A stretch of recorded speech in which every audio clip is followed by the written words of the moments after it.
Good morning, students. We are going to study a new topic of microbiology, which is actually a normal flora of our body. In human body, there is a many microorganisms which are actually lives in our body from the starting day of our life, and uh, uh, they are actually beneficial. They are actually beneficial for our body, and they can also cause disease in body. But here is a thing you have to understand. There are some microorganisms which are living in our body from past, but they are not causing disease every time. Okay, so these things or these microorganisms are commonly known as normal flora of our body, and nowadays we can say microbiota. Okay, so we can say microbiota of human body as well. So normal flora is important, but how we will discuss in our today's lecture.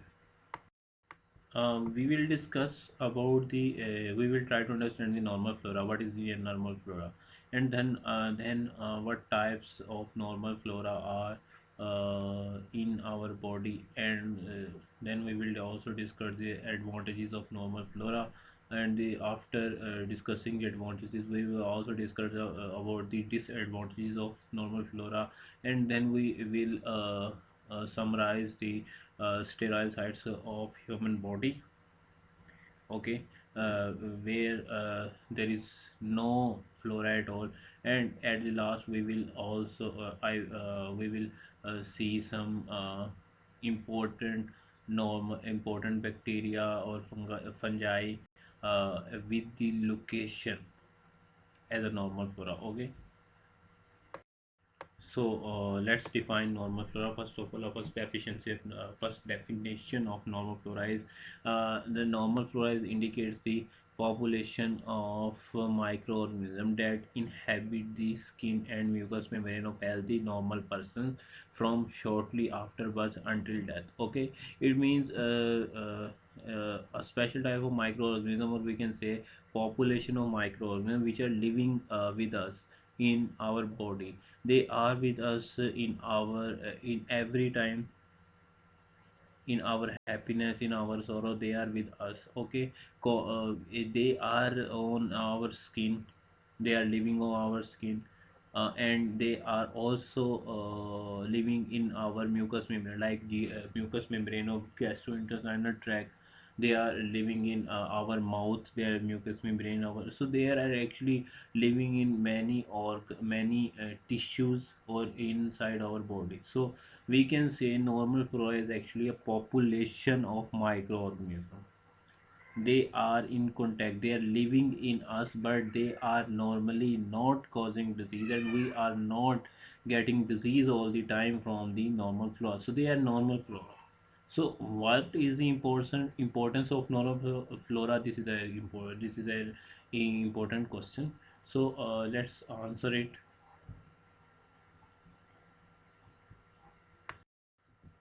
So normal flora can be bacteria and fungi, but now researchers are saying virus is also a normal flora. But from previous research or from Levinson microbiology, viruses are not a normal flora. So if there is presence, there is a very rare condition in our GIT, actually in our gastrointestinal tract, when where viruses are present, can be present as a normal flora. But usually bacteria and fungi are two important types of normal flora. There are many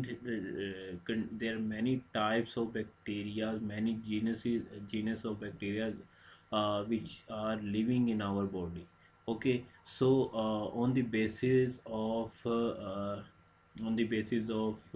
lifestyle or time of living, we have divided the normal flora into two categories.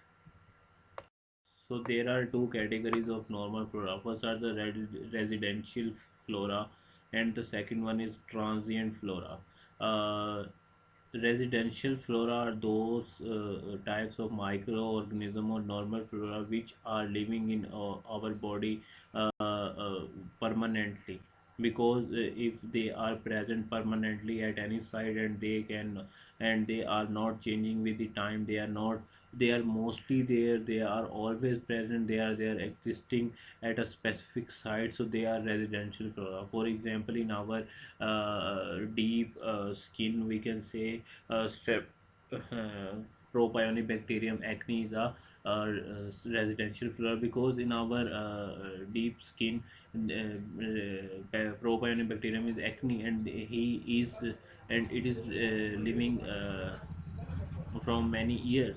And in our skin, staphylococcus epidermidis is a residential flora, because mostly staphylococcus epidermidis is present in our skin from many years, they are multiplying there. But transient flora can also be present on the skin. So first of all, you have to understand, residential flora is actually a microbiome that are always present or permanent resident. Okay, means residential flora of any site is actually a permanent resident at that. Okay, so there's residential flora. There are many residential flora, but another thing is transient flora. What is transient flora? In common wording, or in very simple wording, we can say transient flora is actually microbiome or normal flora which can be changed with the environment. Okay, if or which is not living from very great time at any specific site. So microbiome that lives in all in our body for a period of time. For example, if you are living if you are working in a microbiology laboratory, and then there is a many microorganism, then they will become the normal flora for a very short time on of your skin. They will be present in your skin. Okay, they are not causing any disease. Okay, so they will be a transient flora. If you are living at in a in any place where specific type of bacteria exist, then those specific bacteria will become the transient or temporary flora of your skin. So microbiome that live in or on your body for a period of time, or after, when you will leave the microbiology laboratory, then after few times microorganism, suppose staphylococcus epidermidis or residential flora residential flora will remain, but transient flora will no more with you. Okay, so these are actually two basic types of normal flora. So residential flora is a permanent resident at any site, and the transient flora is actually is actually uh, temporary resident, or it can be changed with the environment. Okay, so transition both are involved in the both are in contact with the human body. Actually normal flora is living with us in symbiotic relationship, because normal flora gets or bacteria or fungi gets nutrient from us, and they provide few things in return, so they are actually present in symbiotic relationship with us. So normal bacteria, they are we can say, if our body is not if our body is healthy, then we can say normal flora is actually a friendly microorganisms for us. But not every time we can say they are friendly, because when they are opportunistic bacteria. What are opportunistic bacteria? Another important term is opportunistic bacteria. So we will discuss opportunistic bacteria soon. Before going forward, we will there is a table from your Levinson microbiology are common on the upper on the skin. Common bacteria or permanent resident actually as Staphylococcus epidermidis, a common gram-positive bacteria. But sometime another species of Staphylococcus aureus and gram-positive corynebacterium may also exist on your skin. Okay, so they are actually a normal flora of skin. So in our nose, usually Staphylococcus aureus is most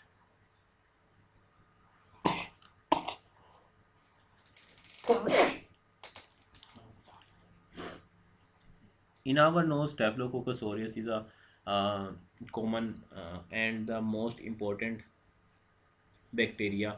Staphylococcus aureus exist in our body, in our nose actually, as a residential flora, and along with Staphylococcus epidermidis can be observed as well. Okay, in our mouth is actually full up with the many bacteria. In mouth there are many bacteria are present, and there are some great there are few which are present in great concentration. They are viridin streptococci, they are gram-positive bacteria. They exist in a very huge number. Viridin streptococci, then various streptococcus species, and they are actually can exist in our mouth.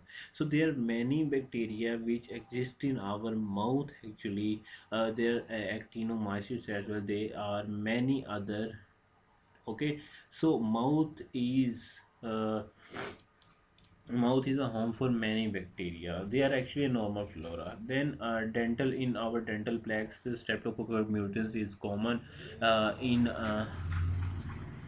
our throat. विरिडन स्ट्रेप्टोकोकाइस जो कि mouth से भी है, वही हमारे throat में भी present होगा. In our colon, now another important site, colon is actually a home for many bacteria, many microorganisms. Sorry, I have to correct myself. Many microorganisms, because we can observe, we can isolate uh, from we can isolate fungi, bacteria from our GIT tract. Okay, so in our GIT there are very great number or very huge number of normal flora is present, and most of them are bacteria. For example, first and more uh, common bacteria in uh, colon is Bacteroides. Okay, Bacteroides fragilis is actually anaerobic bacteria. So Bacteroides are most high in our colon. Then another important is Escherichia coli. Escherichia coli or E. coli is another important gram-negative Enterobacterialis which exists in our colon, and this Escherichia coli is an important cause of urinary tract infection in human male and female. Okay, vagina is also have many bacteria, and many important functions of lactobacillus are on the vagina. Like lactobacillus keeps the pH of vagina low, and due to low pH, other bacteria are unable to colonize it, or infection will be infection rate will be low due to acidity or due to lactobacillus bacteria on the vagina. Okay, so in urethra, many important organisms can exist, like skin, Staphylococcus epidermidis can also be found. In our ears, we can say many bacteria can be present. Also, there are many sites in our body. There are common sites. These are actually a common sites, but not in our whole body. Not in our whole body bacteria are present or normal flora. In our body many sites are sterile, totally sterile. There is no bacteria uh, in our sterile site in our body at all. So there are few sterile sites in our body, we will discuss later. Now some important importance of normal flora.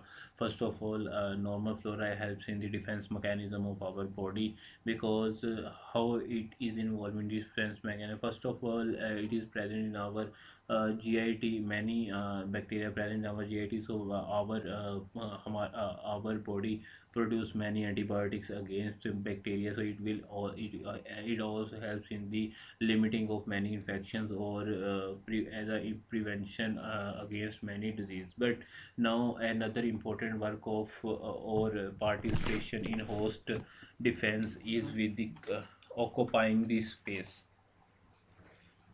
Normal flora occupies the receptors of the cells in normal, or normal flora occupies the receptor of the cells. Then pathogens will not find any receptors. Pathogens or disease causing bacteria will not find any place or receptors to cause the disease. Then to causes is then it this is actually advantage of normal flora. So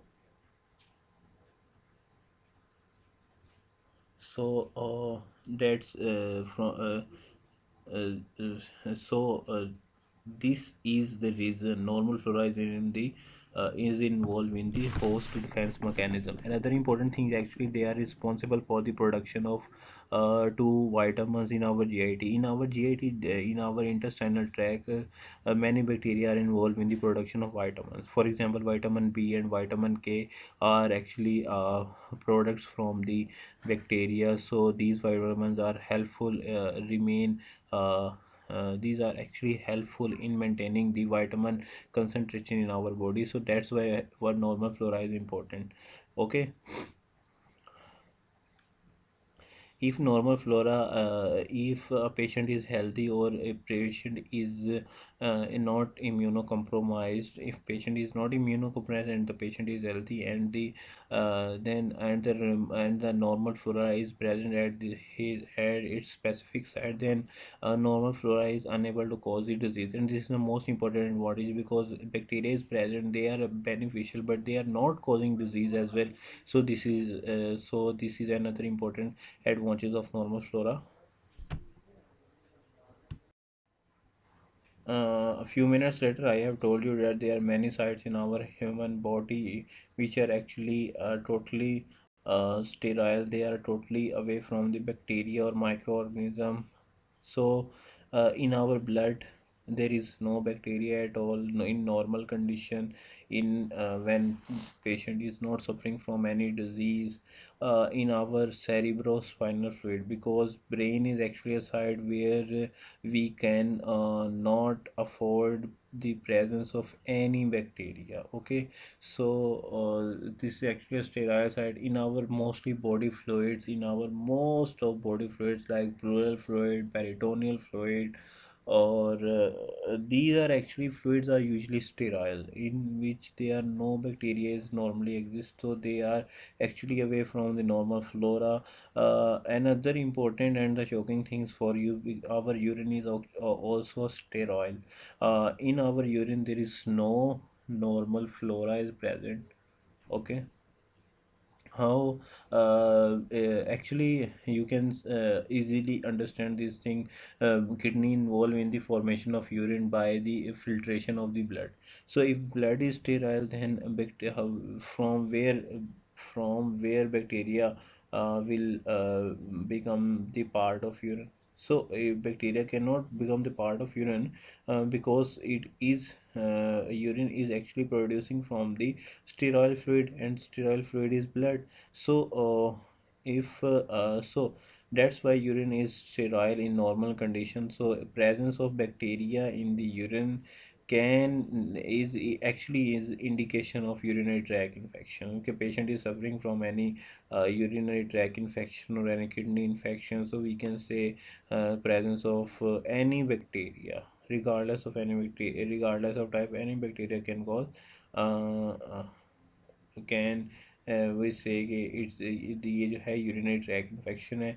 In our bone जो in our bones there is no bacteria inside the bone. In our joints, usually in our synovial fluids, there is no bacteria exists. So in our bone and joints, no normal flora is present. Our eyes are actually sterile from inside, because another condition is we in our eyes lysosomal enzymes are present. So lysosomal enzymes are involved in the rupturing of bacterial membrane. So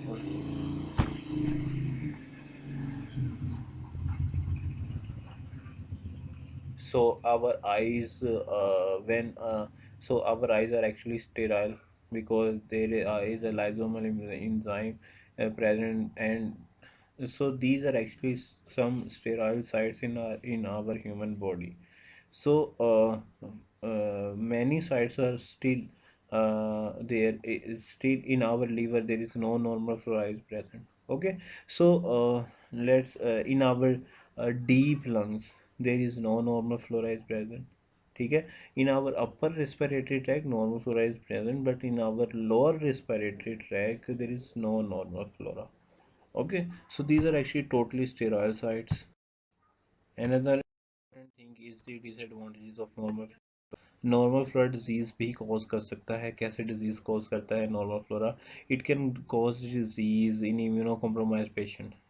देखें, if a patient is immunocompromise, इसका if अगर एक किसी patient का immune system इतना strong नहीं है कि वो बैक्टीरिया और वायरस बैक्टीरियल इन्फेक्शन को या बैक्टीरिया को बर्दाश्त कर सके, then I have told you normal flora opportunistic pathogens as well. So it means normal flora gets opportunity due to low immune system.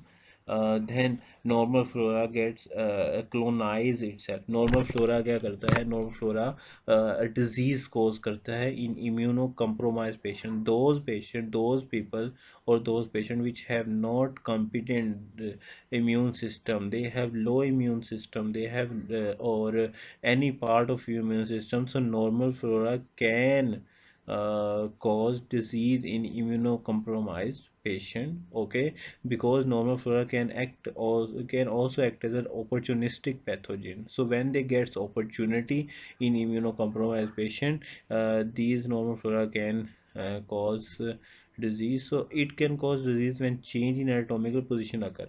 This is another important point. Sometime patient is not immunocompromised, but they are actually facing disease from the normal flora of any other side. It means बड़ी आसान सी बात है कि अगर GIT gastrointestinal tract का normal flora बैक्टीरियाइड and इस्क्रीशिया को लाया था, और वो जब तक वहाँ था तब तक उन्होंने डिजीज़ कॉज नहीं की थी. But if E coli moves from intestine to the urinary bladder or urinary tract, तो it will cause UTI infection. So जब स्क्रीशिया कोलाई इंटेस्टाइन से आकर यूरिनरी ट्रैक में चला गया तो वो भी डिजीज़ कॉज करेगा. सो इसका मतलब हुआ कि normal flora is specific for the site.